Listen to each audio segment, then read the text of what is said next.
I'm standing out here near wheat fields and Saley, Arizona on Navajo Nation, and just thinking about this year's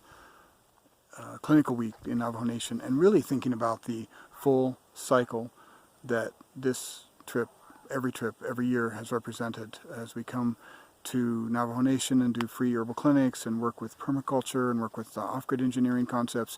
through the human path and through herbal medics.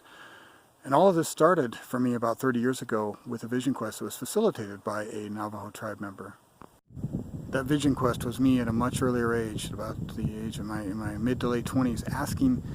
for guidance, asking for insight into how this school was going to come together. And I didn't have the resource and I didn't have the experience yet to make that happen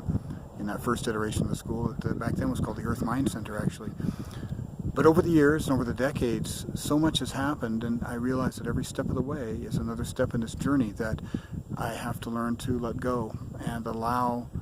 the things that are going to happen. You know, instead of grabbing on and trying to buy a piece of land, and which I did twice, that was going to be the school, I had to realize that when it's time for the land to be there, that the land is going to be there. When it's time for the right people to be there, those people are going to be there. And Navajo Nation is one of those places for me every time I come here where I'm really deeply reminded of that